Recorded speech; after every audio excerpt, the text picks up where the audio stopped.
What is up, guys? We are back with a brand new episode from the Audio Digest. Audio Digest. And today we're going to be talking about something really cool. We're going to be talking something a little Who bit are we? different than what we've ever talked about. Well, I'm Impulse Audio, and I'm Toyd. Me too. Two Toyds. two toys, which I found out, by the way, is like in some areas of Europe is actually might be a bad thing. Oh, really? Yeah, I mean, Interesting. I'm American. I didn't know that. So you got these European viewers who are like, "What?" I don't want to. Yeah, I don't want to listen to that guy. But we thought it'd be kind of cool because we have many years of experience doing this. Soupy Boob said, "What's up, doggies?" Oh, I can't Woof, see woof. the chat. I gotta put something on here, maybe. Here you go. It's right there. And we'll show on stream once you guys start chatting. We'll go ahead and throw it on the stream for you guys as well. But we have quite a few years of experience doing this, and we want to know. Like a lot of people ask us quite often, what are parts that we like to go to? What are drivers we like to use, amplifiers, etc. And so today we're going to be talking about that. Yep, that's what we're gonna do. I've got a long list myself. Start us. What's a great like product or what just think happened to most viewers, when they see a title like this, are going to think we're talking. And I guess Toyd's parameters, we're going any type of speaker related equipment, so drivers, crossover parts, measurement equipment. Well, just in general, yeah. I mean, we'll see where it steers us, but I don't want us to have to feel like we have to choose one specific. I'm going to come out of left field to start this. And I was just talking to somebody about this, the Hi-Vi L64R. For context, most people will know this driver. This is the bass driver in the Hi-Vi Swans 3.1 kit. I used this in the DSP build that I did, and I really can't wait to use this in a passive build. It's got so much punch, so much clarity, and it's a little 6-inch woofer, and it's like $50 by Hi-Vi. Anyway, I've just been super impressed. What do you like about it? The output and the price point and the build quality. They all just kind of align. It's a really, really well-made driver. You can order a trim ring with it, kind of like a beauty ring that hides your basket, your mounting face on the basket. That's actually nice. That's a nice perk. It is. It's got a really well-made, really nice feeling phase plug. So it looks cool. It has the cool factor, in my opinion, which I think, so many builds as speaker builders, we put a lot of woofers with tweeters. And so to make something stand out more than just a dust cap, I like for them to have the phase plug beyond its practical use. They just look cool, in my opinion. Mm-hmm. It's a Kevlar cone. How much any of that matters in a bass driver, I don't know for sure. But I know its output has been really impressive. And like I say, which driver is this again? Hi-Vi, which one? It's the Hi-Vi L64R. And you've actually used this driver, Nick. It's in the 3.1 kit. Oh yeah, actually. Oh, so this is in the this is a great. You know what I like about this, and you're right. I was not thinking, and this was not on my list actually. But here, let's go ahead and share this. This is it. It's got a Kevlar woven cone. I like two things about this. The first thing I really like about it is the looks. I love that Kevlar cone looks on it. But the second thing that I think is even more impressive is the low end clarity. Mm-hmm. Not necessarily output. Like it does a very good job giving you nice punchy bass, even in a ported system, like where it just sounds good. It's not that flabby high distortion bass. I really like that because of that driver. Yeah, I would have to echo the same thing. Like, I don't like to use too many audiophile terms like punchy or tight, because as speaker designers, we kind of know a lot of that comes punchy down. And tight. we know a lot of that comes down to the implementation, but there really is something special about it that stands out to me in terms of sound quality in that area. So, I gotta say, have you used this one? I've never used a hi-fi driver, which is strange. Really? Because I've heard plenty of them. I've seen them in person and listened to them and everything and talked to people about how they used them. but I've just never, and I think they look cool. Like not just this one, but Hi-Fi has a lot of interesting aesthetics, like from the bronze colors to the phase plugs and Kevlar and stuff. And That's so, true. They're the overnight sensations woofer too. Now that you said that, Ryan. Yeah, and so I'm B3 surprised that it's never come along for me. But no, it's B4, yeah. You know, well, here's the thing that's interesting about that too. That now that you think about it, now that we say it, I don't use a lot of Hi-Fi components either. I have the Hi-Fi 3.1 kit, which, by the way, a new video is coming out on that shortly. A lot of people have been asking about a new crossover design that's going to be coming out on that probably in the next, hopefully this weekend, maybe even before then. But here's the thing with Hi-Fi, that now that I think about it, pretty much every driver that I've used that I can think of, with the exception of maybe one, I really liked. So that is interesting. Now, I'm not going to say just go stock up on Hi-Fi drivers, because I don't. I wouldn't say that about any manufacturer. Yeah. But yeah, maybe I should open the door for more Hi-Fi drivers, though. You know, I came across that now that we're talking about it, not because of the Hi-Fi 3.1 kit, but I was browsing woofers, 6-inch woofers, 6.5s, and I actually came across one of Paul Carmody's pages. He's got his own website with speaker plans. He's got a bunch of plans you've heard of. Overnight Sensations are one of them, and so many more. But he's got pages where he just reviews drivers, and he was raving about that one. And I believe in whatever he used, he actually used a little less airspace than the Hi-Fi kit used, and he still got really good bass extension. So it comes with good marks. Yeah, that was a great start. I that was not even on my list, but that I definitely agree with you on there. Yeah, and Capra says he bought a pair of Hi-Fi F8s. I don't know if that's an 8-inch woofer, but they've got so many big woofers I'd like to eventually get around to using. So excited for. So what about you, Impulse Audio? I want to know some of the ones that you've used that you, and guys, by the way, while we're talking about these, if any of these do interest you and you want to try them out, check out one of the guys' links down in the description. Most of those can be attached to some type of affiliate website like Parts Express or something of that nature.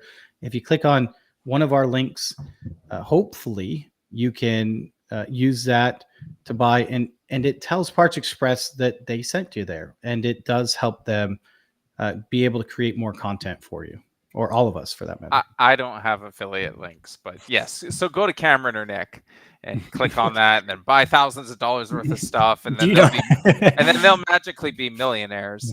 No, not quite that easily. It does help. We would appreciate it for sure. Yeah. More than anything, it tells the representatives at Parts Express that we can send buyers to them, not so that we get rich, because we don't.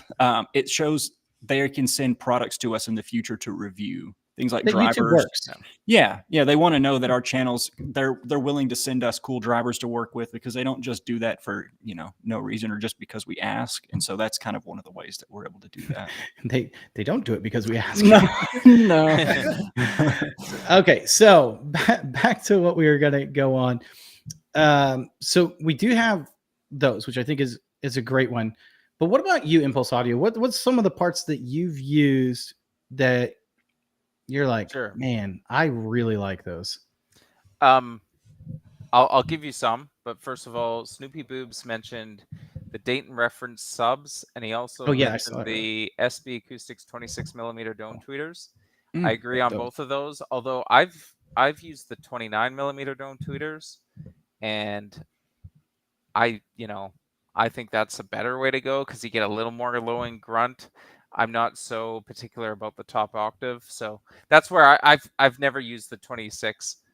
Maybe I've listened to them, I'm not sure, but the SB tweeters, I really like the dimple ring radiator tweeter. Killer tweeter. I have used and abused that thing for a decade or more. I'm gonna interrupt you for a second, because I think in general, based off of knowing you, that you just like ring radiators, because you also like the Peerless ring radiators. Yeah, I like the XT25 a lot as well. Yeah, I don't know why. Like I couldn't tell you, oh, it's because they do this or they do that. I think maybe because I used to stuff them into waveguides, and ring radiators do really well because they kind of have a natural phase plug kind of system to them. And so they do really well in waveguides. And back when I couldn't afford expensive compression drivers, I would do that. Yeah, the SB29 and the Hi-Fi F8 probably is a killer combo. So that's one I would start with. And staying with SB Acoustics, I would also say their little PF woofers. I think they're PF 140s or something. Like, are you talking about SB again? SB Acoustics? Yeah, I think they're called that. Sorry, I should be better prepared. But they're I've tested one on the channel before, quite a number of years ago. But like, they were $30 or something. They've maybe gone up, but really good bang for the buck. If you know, a desktop speaker, surround speaker, something like that. I really enjoyed working with it, and it sounds amazing. These are a 6.5-inch woofer. What'd you say? No, I think they're like a smaller 5 1/4 or something. I can't remember. PF 140 -4 or something like that. I'm sorry. Right. Yeah, I should look up the model. If you look up the plastic frame SB woofers, that's what they are. I was going to guess PF. They used to not sell well because the frame was like oblong shape, and I used a CNC to, like, it didn't bother me. I bought them, and Interesting. But now they now they have them in a circular frame, and it's the same woofer as far as I know. So you know, if you just have a router, that's the way to go. So I really like SB products. I mean, they're really good. I've never been given a driver. I've never been paid to say that or anything. I just genuinely think they're very, very good for the money. Well, and it's, you know, I want to say this as well. I'm not going to say that I've never received products for free, because that's true. And so has Cameron. But here's the great thing about receiving products for free. When you receive products for free, you can honestly tell if they're good or bad compared to everything else you've used. And that's kind of the good thing about having channels like this. For example, and I don't know this for sure, I got sent an 18-inch Ultimax. I used it in a video. I sent it to Ryan afterwards. Now, I know, at least in the timing at which I sent it to him, he wasn't going to buy that driver, right, Ryan? Yeah, that's true. I didn't know what I was going to do at the moment. Right, but when you received it, then you got to look at it and listen to it, and then decide if you liked the Ultimax Series 2 18-inch woofer. And you got to do that. And I think that's the most important thing, is keeping your integrity, because if you're in this just to push product, then you're not. That'd be a really poor decision on my part. Like, I got way better things to do. If you're in this for money, you're in the wrong business. All of our parts, because it wouldn't help the community out. I mean, we don't do this because we make money off this show. Like, we rarely see super chats even on this show. We do this show because we're helping the community out. I went to the room to grab a product. This is it. Oh wait, that just says Toys on it. It's a cardboard box. Wow. And I was going to show you what's in there because I thought it was released. Did you get it for free? It's not released yet, so I can't show it to you. You're a shill. No. But I will say this, with what's not within that, just that one box, but with whatever's in there, which I really thought, I thought it was out, which is why I just did a research and realized it's not out yet. When those come out, those are going to be ones that we could have listed on this show. And I think you'll really like them. Interesting. And I'm going to build a full surround sound system with them. So nice. You're going to love it. They're coaxials of some kind. I know that for sure. I know Nick's been on a coaxial surround. You don't know that because I only showed you one box, and I told you there's multiple boxes. That's true. I have no idea. Just making a wild accusation. I don't accept your accusation. I'll tell you. I'm going to show you something I can show you, and something that I think is affordable for everyone is this driver right here. Oh yeah, the PC 83-4. So what is this, 2-inch driver? Is that a found tech? Yeah, 3-inch. It's Dayton Audio. Oh. and it's I don't know if it's glass fiber or some type of fiber dome. It's a polycone, I guess. But this thing has excellent mid-range. Now, it's not going to go crazy low. It's a full range driver, but you're not going to get bass out of it. Yeah, what's the size of that? 3-inch. 3-inch. And they're like $12. Yeah. They sound fantastic. Like if someone wanted to grab this and like pair it with a subwoofer, you could have an excellent 2-channel surround sound. My personal opinion is buy one of these, pair it with like a small Dayton Audio 3/4-inch tweeter.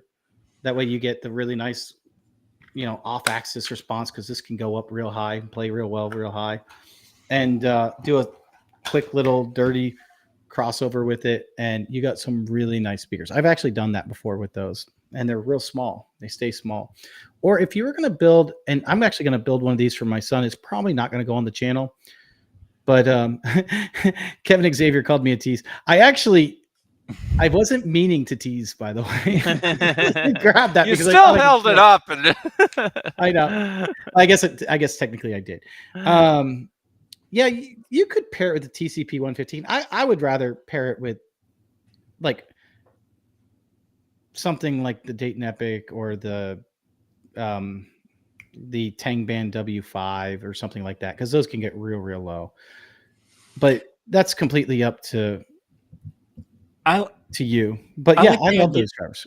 I like the idea of just using that, like you said, with a small, like a 3/4-inch tweeter for like the top octave. If you got subwoofers, it's really amazing how little speaker you need. As long as your bass is filled in with subwoofers, the rest of the range can be handled by a 3-inch driver, assuming you don't need extreme dynamic range, but And you're doing near field. I will tell you right now, near field, those near field with the 3/4-inch driver, when I was first started the channel, I built some with a 3-inch, and everyone that heard those were amazed because they did such a great job enveloping you with sound, because that 3/4-inch driver does a really good job off axes, and then that 3-inch driver does really good off axes.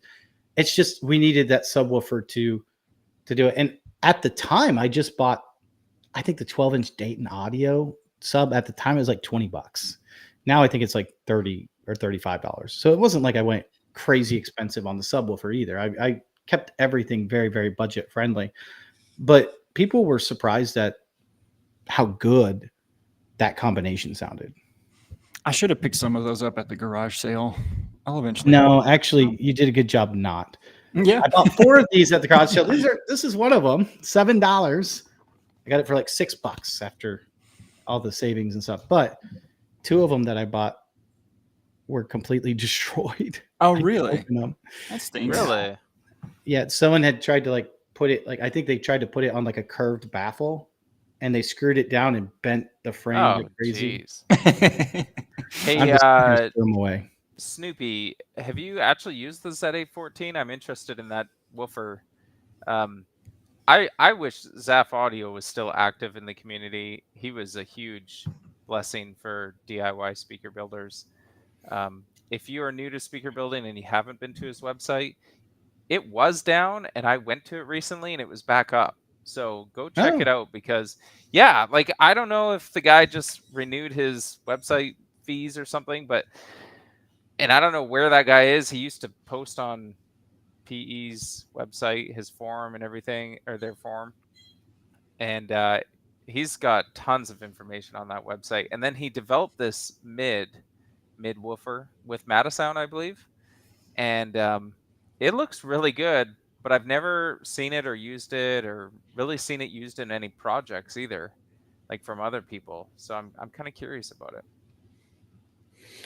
Yeah, and I'm gonna bring this up real quick. Someone asked me, by the way, the TCP 115-4 is a great driver. I absolutely love that.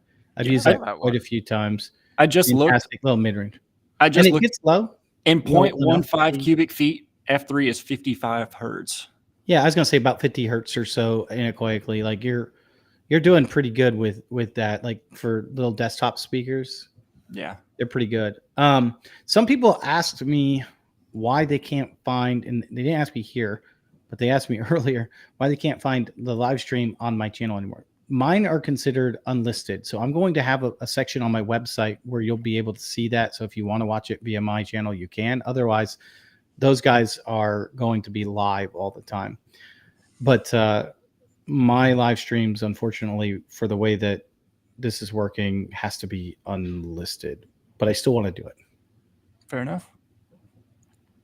Somebody asks, Maurice asks, what's the best DIY kit for an audio file? What do you guys have to say to that? What does he mean I think by audio we need to ask questions. Yeah, like what's an audio? What do you mean by audio file? What do you want it to do? What price are you at? Because a lot of people ask that, and there's very expensive DIY kits. There's also if you put the word audio file into the question, you put yourself into a price bracket potentially. Go to zapaudio.com and look at that guy's builds. Okay, pricey. There's a middle ground.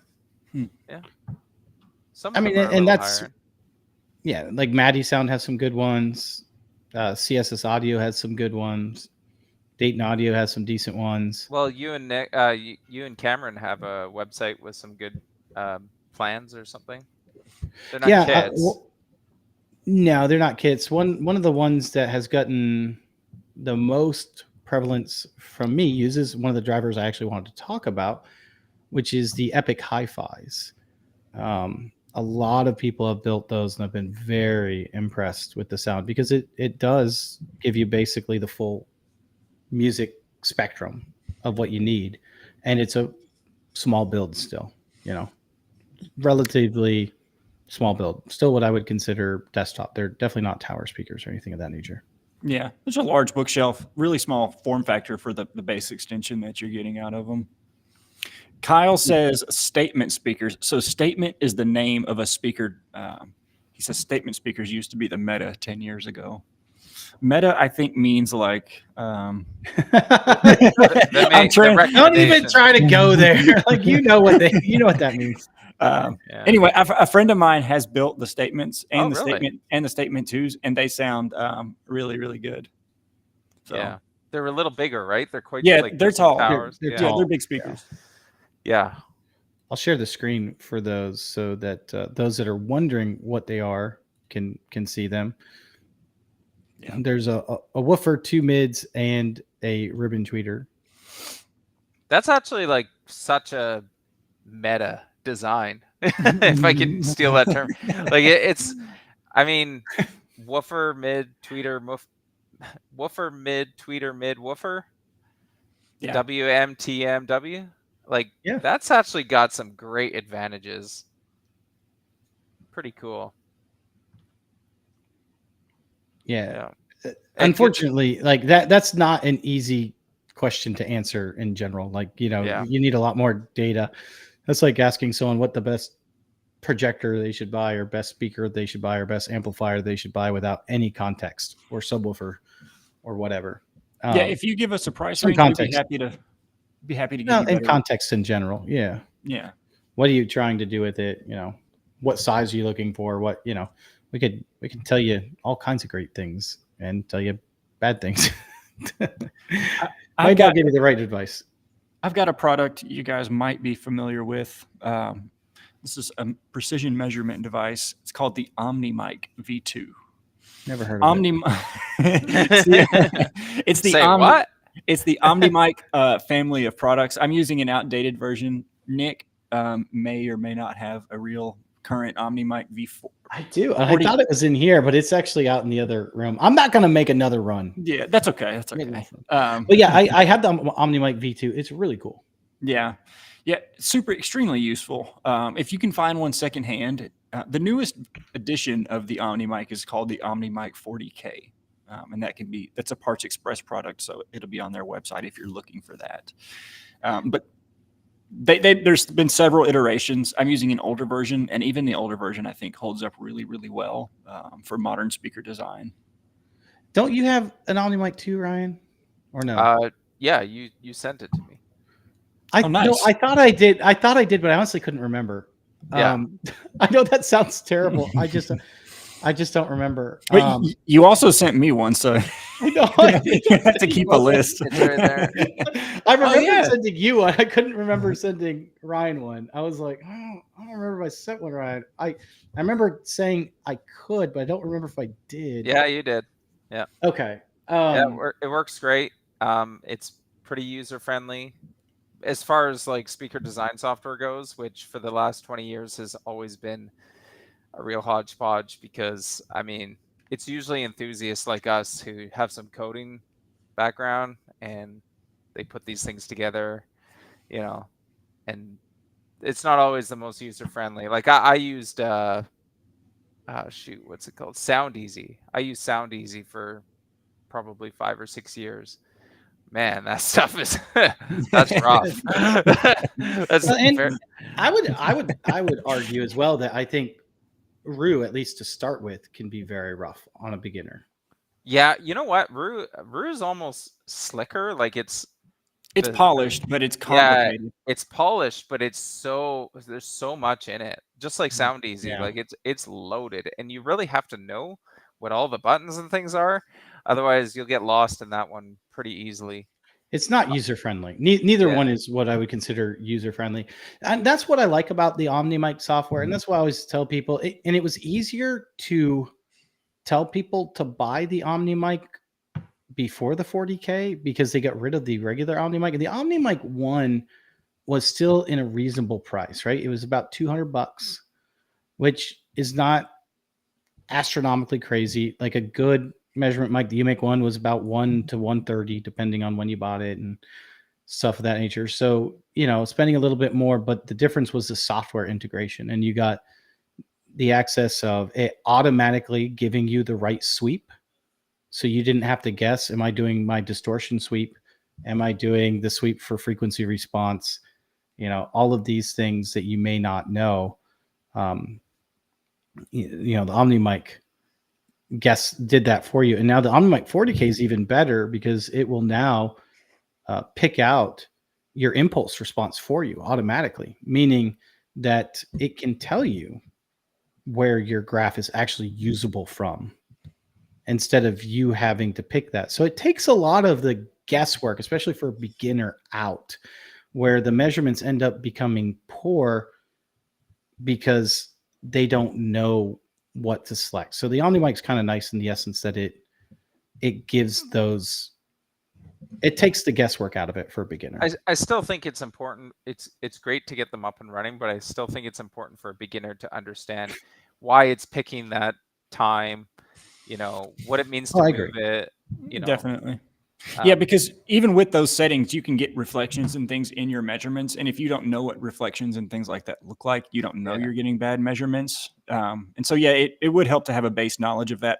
But we know so many people just pick up a microphone and point it at their speakers without knowing about it. So it's nice that OmniMic or without adjusting it. Yeah. Yeah, exactly. So, and one of the things that I love about the OmniMic as well is there is a thing in there basically called a blended mode.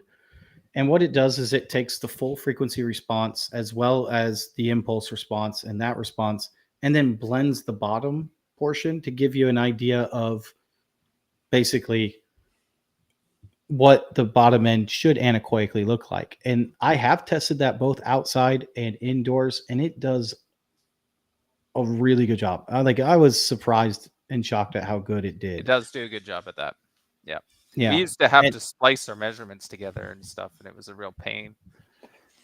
I remember opening up the measurement in text or Notepad or whatever it's called, and taking a low frequency measurement and a high frequency measurement, and then copying these up to 300 hertz and copying these above 300 hertz and then putting them into one file and creating an FRD out of that. Yeah, I mean, it's crazy that after all this time, all the frequency response data is essentially a text file with, increments of resolution telling you what the amplitude is. So there are a couple other features that the second OmniMic has, and I'm not telling just anyone to go buy the OmniMic 2. I don't think that would be very responsible of me because it is a very expensive piece of equipment now. But if you are getting into this hardcore, then I think you should consider it. Or if you're going to take this professionally and you want to build stuff, I think you should also do that. one of the things that I really like about the new one is it comes with a little box, and this box does two things. One thing that it can do is it can tell you when your amplifier or amplitude is at 2.83 volts. So when you're at that 2.83 volts with your amplifier, you can then take your measurement, and then it will give you what we would consider your sensitivity of your speaker. So then you could see what the actual sensitivity of your speaker is at 2.83 volts. I like that. Now, the other thing that this does is it does an infrared, which shoots a signal. There's an infrared on both the microphone and the little box that you set on top of your speaker, and it shoots it. And by doing that, it allows you to get accurate time measurements, which you couldn't, which there are ways to do that otherwise, but simplifies it. Yeah, it's a pain. It simplifies things a lot. So it's definitely one of those ones that, if you're willing to spend the money and you think it's worth it for you, then I think you should buy it. But otherwise, if you're building one or two speakers and then you're going to be done, unless they're going to be your end game speakers, may not be worth it for you. For most people that are watching, it's probably not for them. So if we can move on to another thing, what do you guys please, what do you guys think of amplifiers? Like, where do you go to for recommending amplifiers? So I guess what I'm getting at is, go ahead. No, go ahead. I guess what I'm getting at is I recommend pro amplifiers often, and I use AVRs for home theater, and that's what I listen to my music through as well. And I'm wondering, like, Cameron, I know you're not so much a home theater guy. You're more of an audiophile, 2-channel listening kind of guy. I'm wondering where you guys sit with all that. That's a good point. I mean, I definitely would characterize myself as more 2-channel focused, but coincidentally, I have like 4 AVRs, and I use them for most everything from measuring speakers to like in my shops. I've got AVRs running stuff. They're just so flexible and all in one. They're essentially integrated amplifiers that we call AVRs. And so, yeah, I actually do use cheap AVRs. And if you're not like being duped into believing like, paying for $100,000 is going to give you this exponentially better sound quality. I mean, you can find deals on used AVRs. I don't know why or where they come from, but if you open up a Facebook Marketplace or a Craigslist, there's just a sea of used AVRs. Some trash, most of them okay, more than good enough to get the job done. And that's where I found a lot of mine. As soon as the studios release some new technology like Dolby Vision or something, they obsolete. They all become, and it's like obsolete, right? If you need the bleeding edge, which a lot of enthusiasts want. I'm going to interject here because I think there's one thing that absolutely has recently changed the industry, but it's a matter of whether you want to go into it or not. And it can change, and it can work better for 2-channel or home theater. And I don't care which one you use. I have a Denon X3800H, which is, and this is the thing that I do hate about receivers in general. Receivers in general, like home theater receivers. And by the way, I think the X3800H is excellent for 2-channel as well, although there's caveats to that, and I'm going to explain why here in a minute. But the X3800H is a Denon receiver that comes with Odyssey. Odyssey is a normal room correction. A lot of people get confused with room correction. Room correction is typically like an IIR filter, which does some phasing, but it's not like what a lot of people think, like with real full phase fixing. You need FIR filters to do that and to fix within each, especially multi-seat configurations. And so in order to do that, you can use Dirac or Dirac, however you want to say it. And that's spelled DIRAC. Now, the 3800H is one of the receivers that can do full Dirac. Now, what that does is it takes a listening of whatever speakers you're using, whether 2-channel, 4-channel, 5-channel, 7.2.4, whatever, okay? And then it does FIR filters, and it also, depending on your version of Dirac, can also do bass control. Now, what bass control does is it fixes the phasing between all of your speakers so that the bass doesn't cancel out. And then it can also do that from seat to seat. And that's made a huge difference because now no longer you have those huge dips. Well, now Direct's taking it a step above, and just I think it was last week they introduced Direct Art. Now, Direct Art is even bigger alternative. What they do now with Direct Art is they're using, and this is where most people are confused. It's basically from 300 hertz and down. Direct Art doesn't really do much after 300 hertz, and that's because of the wavelength, how long the wavelength is. They're actually sending inverse signals so that if you have any nulls inside your room that are being created by an inverse signal, it's sending an inverse signal from another speaker that's not sending that signal out at that time to cancel that out actively. So it's an active room treatment. That's what ART stands for. So now all of a sudden, what you used to have to buy bass traps and all these other things for, you don't have to do that anymore. So your bass becomes a lot more intelligible. Even your mid bass becomes a lot better sounding. However, if you want the full room treatment from 300 hertz on up, you're still going to want to add room treatment. But still, like that, Direct in general has made a huge difference. Now you can get that with mini DSP as well. You don't have to have the X3800 or anything else like that. Those are major modern improvements into day-to-day life, to have Direct be able to do all that kind of stuff for you, and handle it all on its own. You're not having to calibrate or set anything. It's picking all the points and managing everything for you. Well, and so you can choose what it looks like, and Direct will. So think of it like you have a frequency response at your seat where you're sitting. You can then tailor that to whatever you want that to look like. So if you want, a slope going down, if you want a bass hump going up, tailor it to whatever you want, and then it will add that to every one of the speakers.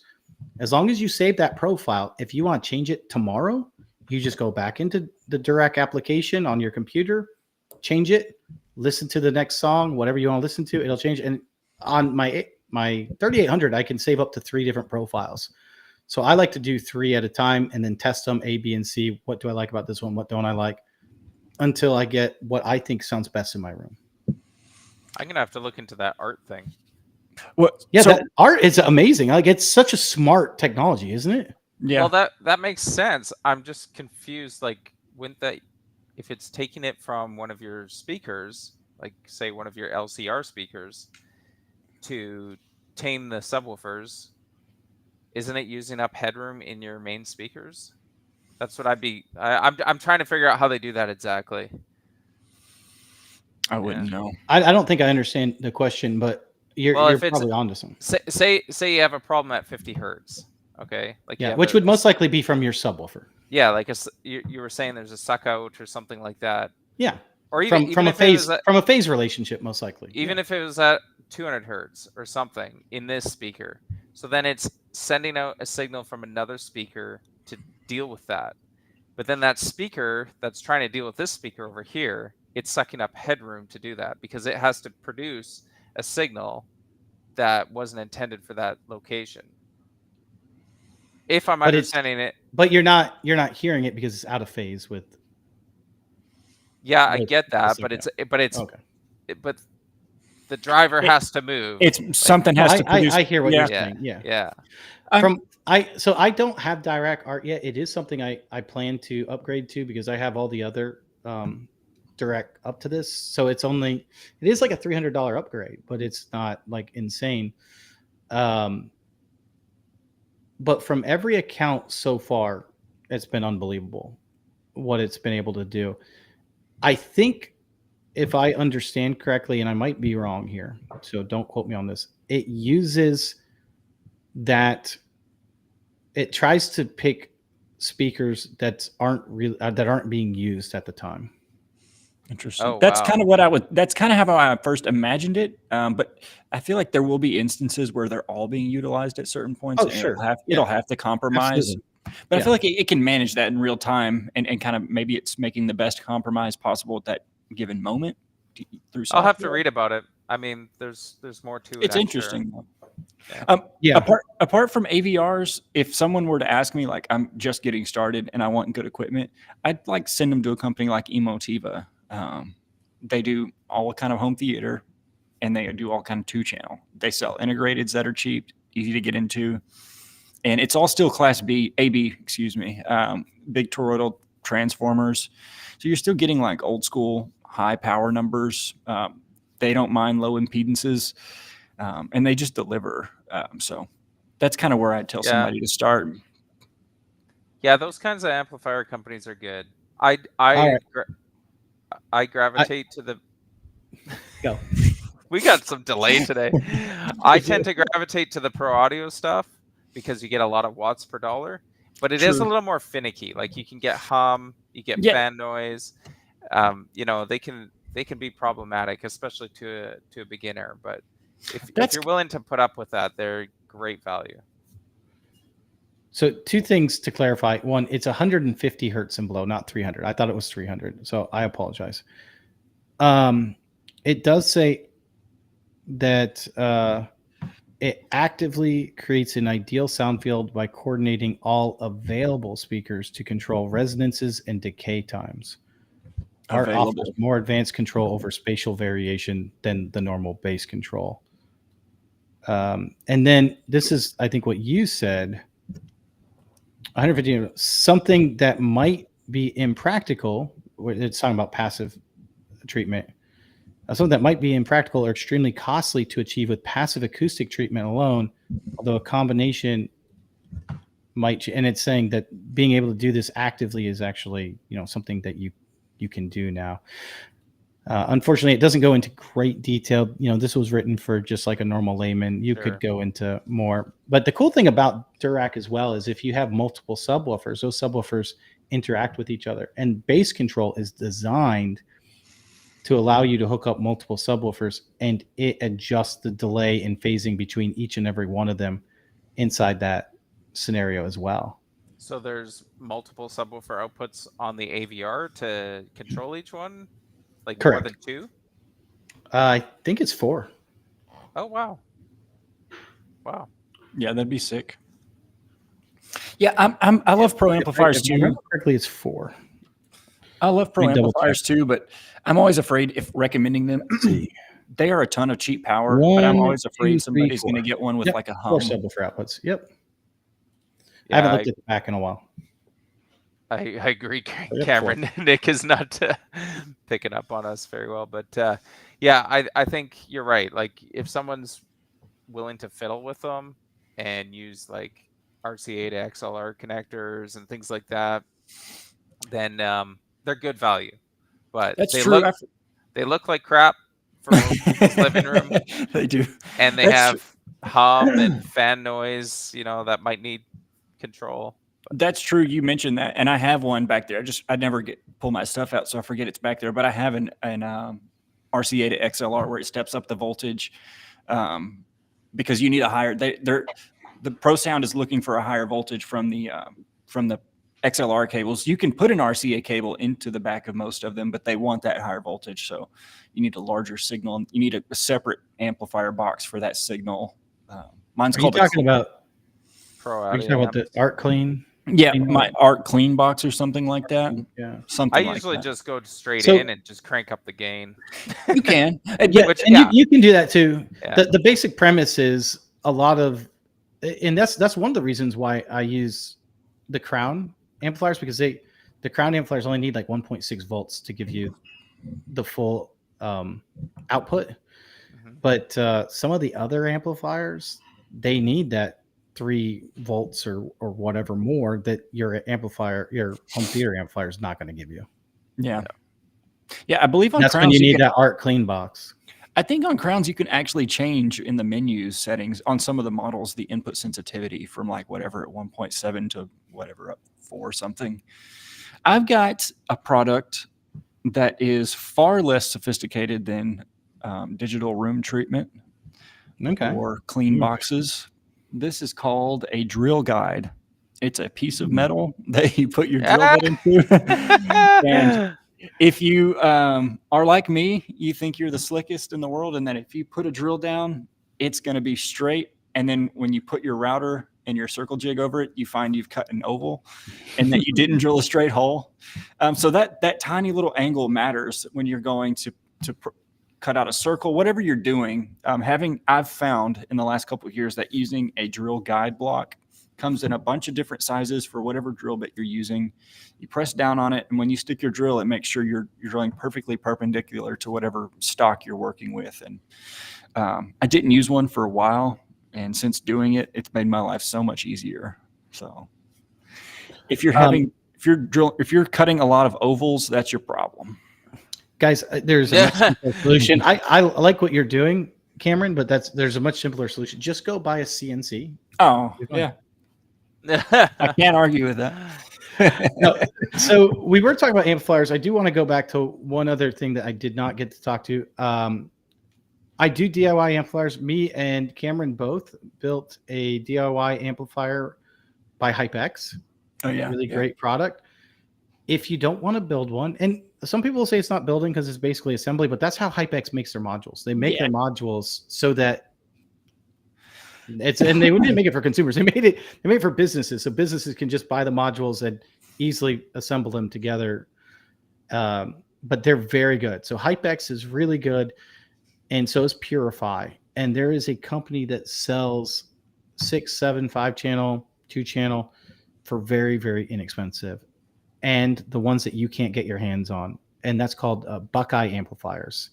So if you're willing to buy something already built, and you want like a really nice high-end amplifier with low distortion, very even output, look at Buckeye Amplifiers. He sells both the Purify and the HypeX, and he can make those anywhere from a 2-channel up to, I think, 8-channel or something of that nature. It might be 6 or 8-channel. I would love to do my own amplifier build, and I'm like, unlike speakers where I can do everything from scratch, I'd be more the kit person for an amplifier, and I would love to do that. And I'd, integrate it with DSP and put some amplifier boards in there and like make it, however many inputs and outputs I want. I'd love to do that. But every time I've looked into it, I just financially, I'm like, this is expensive. I could just buy, you know what I mean? It just, no, I do. It's difficult. Like you got to really want to do it. And I would, but I'm not there yet. Maybe one day. There is a guy. Let me show you the Buckeye amps real quick, because I think these are like the best deal. I don't. First of all, you can't get your hands on these. Like, look how nice the back Very is. sick. Everything. Yeah. Very well set. You can put it on the 12-volt or auto or on if you have the 12-volt, on your amplifier or whatever. This is their 8-channel, by the way. And this is their 252. They actually have a 500, which I'll pull up here in a second if I can. But it's so clean. Like and you get it like that, or you build it? Yeah, no, he sends it to you already built, and it's inexpensive. Like now, this is I think the 250 watts by 4 or by 8 at 4 ohms. So what is that? 2,000 watts, $1,475. Like that's a good deal. Yeah, already built like that. That's more power per channel than you'd ever need on 8 speakers if you're doing little surrounds and stuff. It's sick. Look at this 8-channel. Look at that. Tell me that doesn't look super nice. It is nice. They look like big graphics cards. Up to 2 power inputs depending on what you're doing. Like there's absolutely no reason to buy a $10,000 Macintosh amplifier nowadays. And it's still very reasonably priced. I mean, that's 8-channel. That's basically your full surround sound system, right? I don't know that you need 500 times 8 for your surround sound system, but someone might. That was my point. Is like I like that on the mains, but like on the rears, you probably don't need 500 watts. But whatever, might as well. So oh, go ahead. No, I was gonna say might as well while you're buying the amp. Well, he said I've had him on the channel before, and he said previously, I don't know if this still holds water because this was a while ago, that he will build it custom. So if you only want to amplify like 4-channel outputs at 500 watts and everything else at 250, he'll build it that way for you. That's much more practical. That'd be nice. What other products are you guys thinking about? So one of my favorite woofers that we didn't talk about is the Epic woofers. Have you guys used those or no? No, I haven't. No, I've not. I do have a story after this product though. I just like the Epic woofers. They're very they get real low if you want them to. They can play in the mid range real well if you want them to. So if you're trying to build a compact speaker with a passive radiator or two. Like the best thing I think to use is passive radiators with those particular drivers. In my opinion, you can do a 2-way with them and make it relatively small. You could also go a 3-way if you wanted to. Yeah. But definitely great for that low output if you're wanting. Yeah, I mean, those are so unique in that they're essentially subwoofers that will play up into the mid range. Is that right? Yeah, I mean they'll play comfortably, and I don't remember exactly where. You know what? I did a video on the Epic Hi-Fi, and I explained all of my decisions. Not the build video, but I did one kind of like on a breakdown of why I chose the parts and everything. So if you want more of a understanding of why, you can do it. It also shows the crossover point and why I crossed over where I did with those drivers. You can take a look at that because it does show the raw measurements and why I did what I did. I can't remember exactly where that goes. I've measured too many drivers. I'm sorry, guys. But it does go up high enough for you to cross over with a single tweeter if you wanted to. Well, so I don't know if this is supposed to be confidential, what I'm going to tell you guys. Whatever. Parts Express may be sending me the Epic tweeters that they've come out with. So as part of that series, they asked me if I'd be interested in testing them. I was like, if you send me a pair of them, I'll build something with them. I don't really just want to test a single one. But I would be interested in. They were going to send you one. That seemed to be the implication, is like, because I was asked how many do you want? I'm like, at least a pair. I'm gonna cut you off because I think you misunderstood what they were saying to you. I think if you look at the Epic tweeters, they're sold in two different ways. They're sold as one single tweeter or as a matched pair. I saw that. I'm going to assume that they were going to send you a match. It really doesn't make any sense to send you one. I specifically said, I was like, I looked and I see y'all do matched pairs. I was like, I don't need to be that fancy if you just have two like off the shelf, throw them my way. But because I know matched pairs, someone's pulling those out of the box at the testing facility, measuring each of them, finding close matches, grouping them together and selling them. That's not how it works. I'll tell you how it works. Well, it's kind of how it works. What you said is partially true. The way that they work is they test it and it gets labeled and it gets in a certain area, right? So it gets labeled on the clipple. This one goes in A, this one goes in B, this one goes, and then the next one that's within the certain variance also goes with A. Bam. And then you have your match pair. Then the next one goes to B. So it's never going to be like a perfect necessarily. I think that's what the confusion with a lot of people is. They think it's a perfect frequency response. It's not. Match pair, all that means is that they're within a certain percentage point of being the same. So the decibel level is pretty much the same. The frequency response is pretty much the same, but it's within whatever percentage point. Some sort of margin of error. Yeah, and there's always going to be a margin of error with them. There always will be. And then that's your match pair. So if you measured the match pair, I would not be surprised if there was a little bit of a frequency response difference or something. Interesting. But that's going to be somewhat typical. Well, I do hope they send them to me. I'd be really interested in doing like a 2-way with them. They're like ceramic coated, some kind of vapor deposition on the dome. It's on the material itself. So all that's fancy. I've not really worked with anything quite that nice. So I'd be really interested to do a nice 2-way with them. Find a really nice woofer to pair with them and see how it goes. Maybe I have so many more woofers I want to try working with. So it's a coin toss. You know what? We only have like 5 more minutes. Oh, do you have something? Say True Voice of Reason. I'm sorry about the ads covering the chat. That's a YouTube thing. I don't know if there's an X or something you can click off of that on your phone, but I just wanted to address that. We don't put any ads on here, so if you're seeing them. Basically, what Ryan's saying is he thinks you're too old to figure that out. No, I just Just kidding. Yeah, you old fart. Get out of our chat. No, I Your Voice of Reason. I can only do that because he's here every week and we love him and he brings up great content. Yeah. Before we talk about the Bianco compression driver, there's something I wanted to talk about. Another driver that I think is a great driver if you're working with high efficiency. We haven't brought up any of these drivers yet.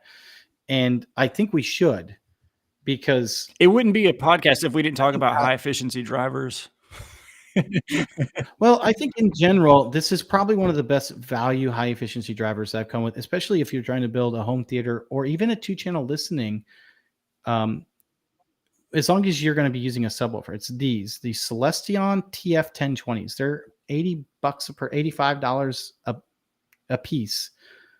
And the thing that makes these so good, they're very sensitive, 97 decibel sensitive. They don't take up a huge box. And you can cross over by 80 hertz with these. Now, probably not much lower than that, 80 to 100 hertz, but that plays everything you want if you're going to use a subwoofer. And if you're going to go pro audio, you're going to cross over with a subwoofer. Now, if you're going high efficiency, because subwoofers are too low efficiency.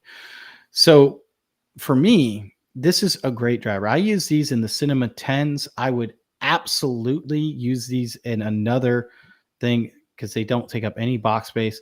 If you pair this with my favorite driver, the H65, I'm sorry, favorite waveguide, the H6512, which is exactly 10-inch wide waveguide. It's about 12 inches wide, I think, total, or somewhere in that range.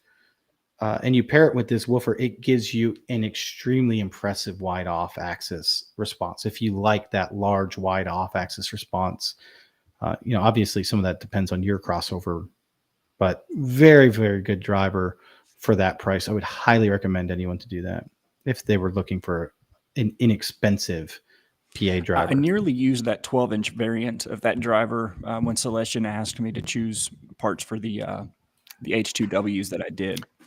I went with the more expensive woofer, but their 12-inch variant of that was a pretty good value. I just wanted to choose a nicer woofer to match the compression driver, but it's a good series. Yeah, both Cameron and I need to check out. Cameron and I have used the FTR 12. FTR 12, yeah, something 3070 something 3070C or something. Yeah, really good woofer. Celestion in general, like they make quite a range of stuff from cheap to expensive. It's all kind of pro audio stuff, and it's kind of like a competitor to Eminence, in my opinion. It's all really, yeah, that's the one. Looks really good in real life too. Like pro audio drivers often can leave a little bit to be desired in the aesthetics department. It's pretty. It looks good. Yeah. Yeah, like a lot of pro audio stuff can be very pricey, like BNC and Fatal Pro and stuff. But Celestion and the Eminence are really good quality for the what? That's what I was like. Hey, it's just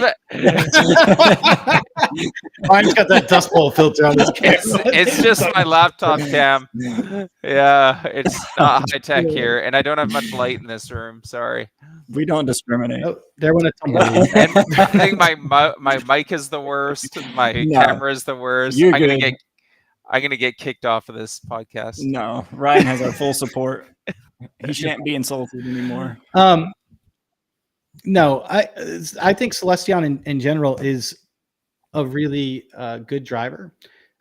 Impulse Audio, also named as Ryan or Dust Bowl Cam, is just put out a short video of something that all three of us received, and it's a driver that we cannot recommend yet because we haven't built anything with it yet.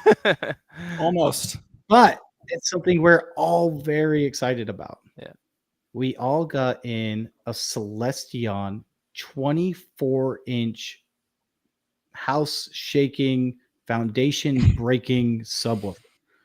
Possibly. Yeah, it's part of their new 10 squared series. It's a 24-inch sub. I think it's capable of like 3,400 continuous watts or something. None of us will be giving it that. And obviously the box. I think it's 4,800. I think it is 4,800. Oh, you're right. It is 4,800. You know what though? It's a 6-inch voice coil. So picture a 6-inch driver. That's the diameter of the voice coil is 6 inches. So the 10 squared, it's kind of advertised, and it's 98 decibel sensitive. So think about that. With 1 watt. 98 decibel sensitive with 1 watt, and then you can give it 2,400 watt. So the continuous power rating is 4,800 watts, is what they say. Although you have to build a box that's capable of that as well.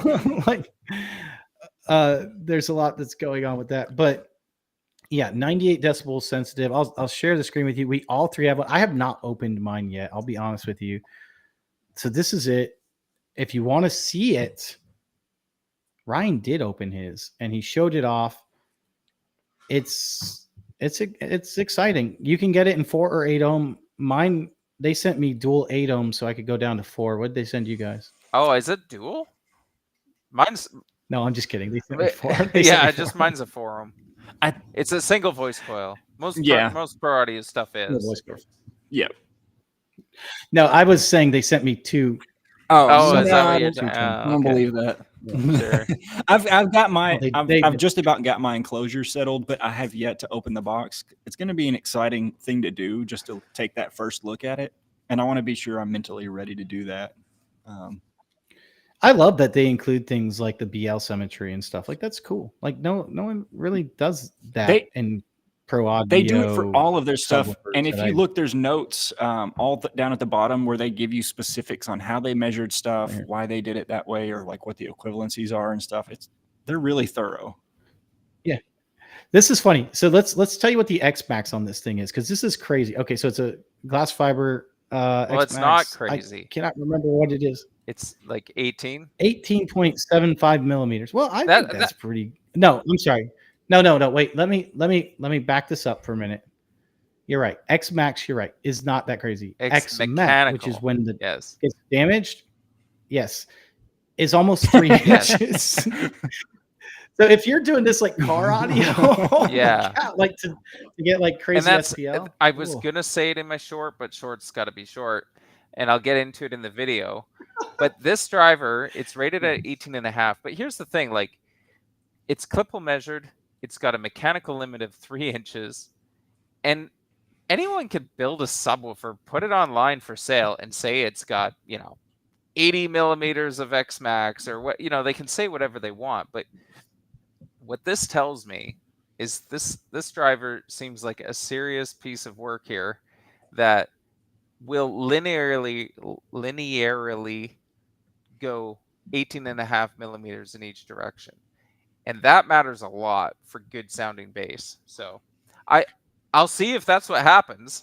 But Ryan, why don't you take a minute, since you're explaining this, and then we're going to go after this, guys. I think people get confused between X Max and X Mech. Do you want to take a minute, just to 30 seconds, to explain the difference? Sure. I mean, scroll down to the BL curve so Ryan can explain this, because they actually have that. Yeah, that's actually a better. Yeah, that's a great point. I'll scroll in as well. And every manufacturer might kind of have their own little flavor on this. And there's different technologies like XBL and stuff that can extend to X Max. But basically, your X Max should be your usable range of excursion. So to me, that means it's linear, and that's what clip-hole measurements and stuff tell us. So when those curves start to And that's what it's showing you here. After it goes so far down. And I forget what the range is, but Clipple kind of says, if those curves fall off, I think it's 30% or something like that, then you've reached your X Max. So it's kind of defined. So that way, if you're pushing 1,000 watts into a driver and it's in that range of X Max, that means you're getting linear, accurate output. If you go past that, your driver is probably going to be safe and you're going to get output, but it's not until you reach X mechanical that you actually start to bang voice coils against metal parts and do damage, pull tensile leads apart, whatever. So that's what the X mechanical is. You hear the really bad stuff going on. You smell smoke. Yeah. And so to clarify, guys, just so with X Max as well, when you hear 18.75, it has to be usable in both directions. Now, this is actually a really good BL curve because it looks almost like a mirror on either side. You can see they've actually show you the difference. Yeah, some drivers will have a BL curve where the range fits Clipple's definition of, say, 25 millimeters or whatever it might be, but that curve is like kind of skewed on an angle or whatever, so it's more forceful outwards and less inwards, or the vice versa. And so it fits the definition and you're not maybe going to hear it, but it's not as linear as, say, a flatter, more mirrored, as you put it, Nick. Yeah, ideally, you would like to see this pretty mirrored image, which is what we're seeing here, at least up to X max. And that's what we're seeing with this, which is really, really good. And that's why I like that people are starting to add X max. I don't know what I'm doing. Because people are being able to actually see that now. What does that mean? How is this actually going to affect output? So that's, I think, is really important. Yeah, very exciting. Very, very exciting times. And it seems. All right, guys. Well, no, I was just going to say it seems to work well in a variety of boxes too. True. Yeah. Yeah. So we have not. Someone said, by the way, I'm glad. True Voice Region said, "Hey, by the way, I'm glad that we see you back on the live stream again. September was pretty sparse. Charles, our deal. So it'll probably be at least every other week, and depending on how things go, it might be every month. Especially during the holiday season, things we've had some scheduling fast issues with everyone. between the three of us. It's been tough. Yeah, definitely vacations. We had to deal with a diva named Impulse Audio one week. No, we did not. Everything's been good. We're actually done. We don't have anything else to say. Now, we usually end with what's going on the channel. I always go last, typically. Actually, a couple times. I'm going to go first this time. Fine. Steve. I have changed the way that the videos will be being produced on my channel. And that's why some of the changes are occurring even to the live stream being unlisted. And that's not to say that I'm stopping DIY audio. That's not true at all. DIY audio is still going to be on there. It's just the way that I convey the information will be differently than how the video is currently set up. Now, I invite anyone that's watching to watch my last video, which was on a projector, so that you can kind of see what's going to be happening, what's going to be occurring. Now, we've already talked this over. I've talked this over with Ryan and Cameron on some of like the DIY projects where they're going to be going. I have a video coming out this week on the Acoustas DSP. I should say probably coming out this week. It's not finished recording yet, so it should be coming out. And so that will be the first DIY video that you're going to kind of see this new takeover. I need you guys to watch it because I need you to tell me what you like and what you don't like.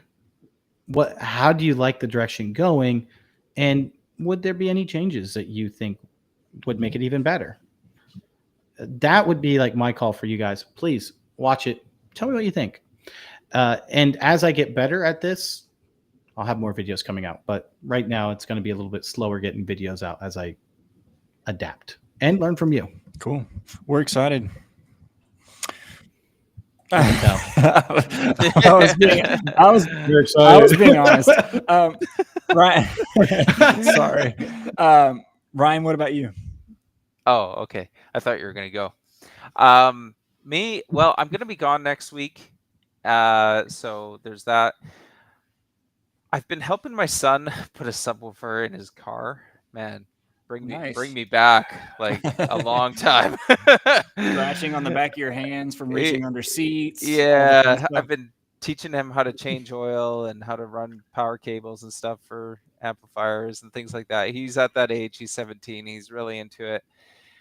I might even put that 24-inch Celestion subwoofer in his car, not permanently, but he's got a Volkswagen Golf.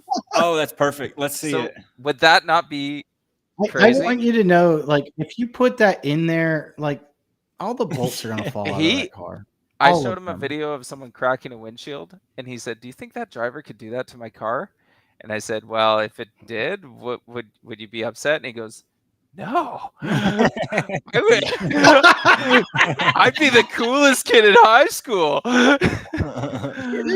Hey, he can do the quarter trick. Did you ever do the quarter trick? I don't know that one. You put the quarter on the top of your car vehicle and watch it jump. Oh, okay. Okay, I'll do the quarter trick. It would definitely do a quarter trick. Yeah. So anyways, I got the we could also put a small child on there and just watch. We did hair tricks with girls, but when the hair blows. anyways, so I got more to do on the Chiari build. I'm not done with that, but close. But I've just been enjoying it, listening to it, making sure I like it the way it is. And then I got that subwoofer, so you know, I'm excited to work with that thing. I also have in his car right now, I have a little 10-inch $60 GRS subwoofer, which has been killer. It's great. And I'd love to do a little video on that because, you know, I'd like to actually test it, see what the TS parameters actually are. It's well broken in now.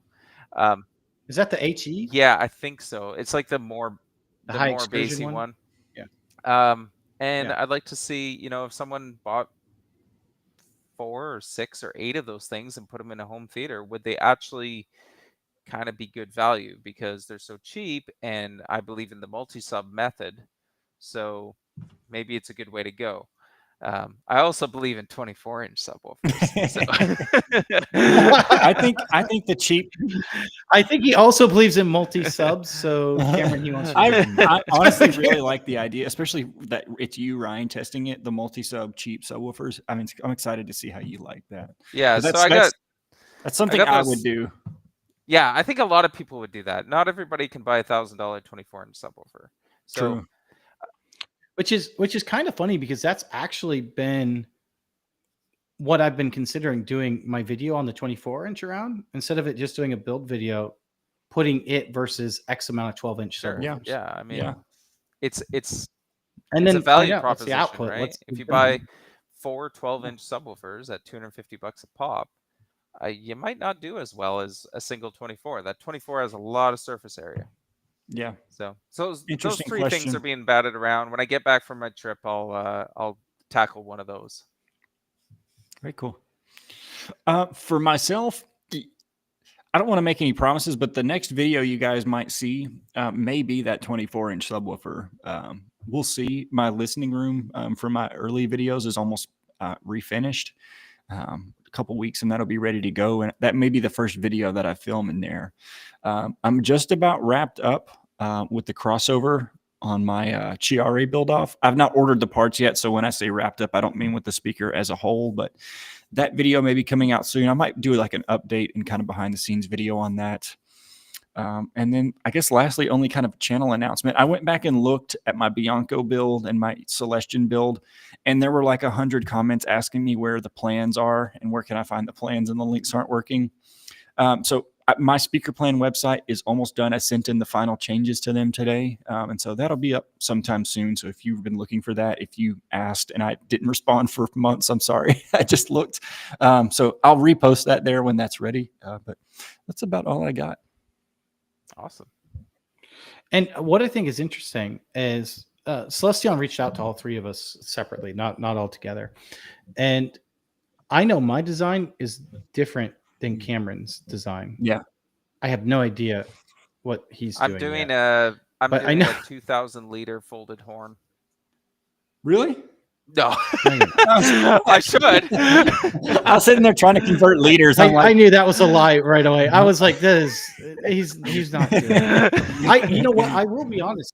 I did think about a folded horn with this, but I'm not going to do it. A pro audio guys would lap that up. Yeah. Yeah, I don't think I'm going to do it, but I did consider it because this would be the type of driver that I think people would do that with. I'm just going sealed. I'm going sealed, and I'm going to let DSP be amazing. Yeah. So, you know, and someone asked me this on the video the other day. They said, "Hey, I only need 30 hertz because I'm doing music and stuff." And I'm like, "And you don't ever need 10 hertz?" Dude, I'm telling you right now, if you have ever watched the first scene of Edge of Tomorrow with a good subwoofer that can play 10 hertz, like those are single digits that is playing, it's a visceral experience. Like it sounds so good and it feels amazing. Yeah. And it does happen. It's rare. And they got rid of it in the 4K version because they blew too many subwoofers. Yeah, they blew too many subwoofers. Because people don't realize like your subwoofer can't do that without like blowing up, especially most ported, I should say. So I chase those because when it does happen in a movie, it's special. That's awesome. Yeah. It's awesome. Rodrigo, to answer your question about 3D printed or lasers, check out DIY Audio Guy. I know he's been using lasers in some of his videos. That'd be who I'd recommend. I did too. Yeah, Nick too. On a couple. Yeah.